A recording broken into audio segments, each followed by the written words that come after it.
Bom dia, com a paz do Senhor Jesus. Livro de Atos dos Apóstolos, capítulo de número 5, o verso de número 3, declara assim: Disse então Pedro a Ananias: Por que encheu Satanás o teu coração, para que mentisse ao Espírito Santo e retivesse parte do preço da herdade? Guardando-o, não ficaria para ti, e vendida não estava em teu poder? Por que formaste este desígnio em seu coração? Não mentiste aos homens, mas a Deus. O texto fala de um momento na vida de um homem chamado Ananias, quando ele chega diante do apóstolo Pedro. Ananias tinha uma esposa chamada Safira.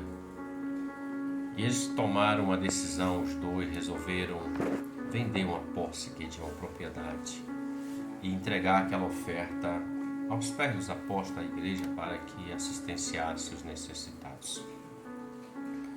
Porém, quando Ananias chega diante de Pedro para trazer isso, ele havia, juntamente com sua esposa, arquitetado um plano para dizer que foi X valor, um valor menor do que o que foi o fato, a verdade.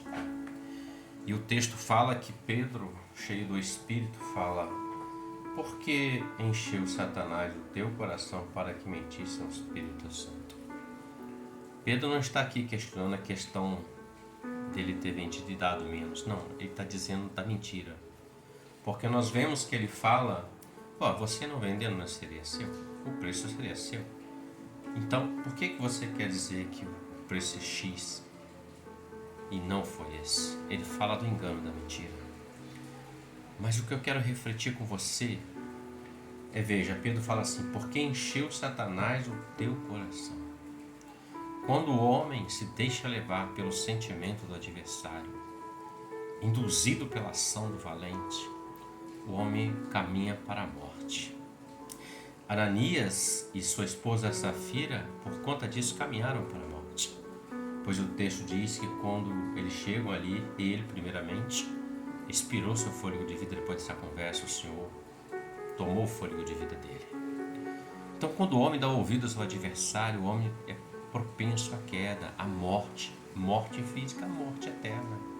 Longe do Senhor, afastado do Senhor. E essa é uma especialidade dele, encheu o coração do homem com as coisas que agradam o coração do homem.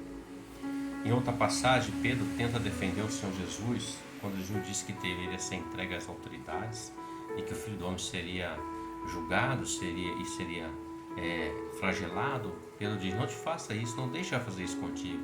E Jesus disse assim: para trás de mim, Satanás, porque conhece as coisas que são dos homens e não as que são de Deus. Não que Pedro estivesse possesso, mas aquilo que estava no coração de Pedro, aquilo que foi incitado a falar, é algo contrário àquilo que Deus queria, que era a verdade, que Jesus continuasse o projeto, a obra, até o fim.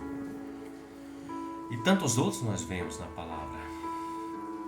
Nós conhecemos alguns profetas, principalmente, muito falado de Elias e Eliseu.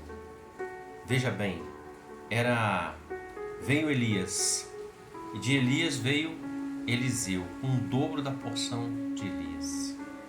O próximo sacerdote de fogo, digamos assim, com poder e graça, seria Geazi. O próximo profeta, não sacerdote, seria Geazi. Mas Geazi, quando Naamã vai ter com Eliseu, e Eliseu rejeita os presentes, o dinheiro que o Naamã queria dar por causa da cura, Geazi vai atrás dele e pega para ele roupas, prata, ouro, aquilo que era valioso para ele. E, ou seja, Satanás encheu o coração dele. Quando ele chega diante de Eliseu, ele disse: a lepra que estava em Naamã agora é sua. É isso que ele faz. Ele veio para roubar, matar e destruir. E muitos têm dado ouvido ao adversário. Judas Iscariotes caminhou com o Senhor Jesus 3 anos, aprendendo com o mestre, vendo os milagres. Recebeu a autoridade do Senhor Jesus para curar enfermos. Recebeu a autoridade do Senhor Jesus sobre os espíritos imundos, malignos. Mas quando ele estava sentado à mesa estavam celebrando a Páscoa, Jesus disse assim: aquilo que você tem que fazer, faça agora. E a palavra diz que Satanás entrou nele e ele saiu e foi vender Jesus por 30 moedas de prata. E o texto diz que depois, quando ele vê tudo aquilo, ele tem um profundo pesar e ele acaba tirando a sua vida. Ou seja, Satanás encheu o coração dele, ele caminhou para a morte. Existem muitos assim. São levados pelo sentimento de ira, de cólera, de maldade, de morte, de sentença, de vingança. Tudo isso é o espírito do adversário enchendo o coração do homem e impedindo que o homem conheça a graça de Deus, o perdão de Deus, o favor de Deus, o amor do Senhor, a salvação do Senhor. Que todas as vezes que nosso coração ele pesar para o lado, que nós sabemos que isso não é de Deus, que isso não agrada o Senhor, e o Espírito Santo nos fala isso, nos orienta, nos dá o alerta, ele acende a luzinha de alerta, nós rejeitemos isso e nós continuemos com o Senhor, caminhando na verdade que é Jesus, debaixo da direção do Espírito Santo, que está preparando a noiva. A igreja é a noiva do Cordeiro para o grande dia, o casamento. Não permita que o adversário roube de você isso que Deus tem preparado para você. Um presente tão grandioso que custou a vida do seu filho unigênito. O diabo veio para matar, roubar e destruir, mas Jesus veio para dar vida e vida em abundância. Então fica uma grande pergunta para nós nessa palavra para esse dia: qual é a minha escolha? A vida abundante com Jesus ou a vida de destruição, derrota, aniquilamento e prejuízos atendendo a voz do adversário? Claro que você é inteligente, você tem o Espírito Santo. Escolha sempre o Senhor. Reflita sobre isso. Que Deus te abençoe e você tenha um ótimo dia com a paz do Senhor Jesus. Amém.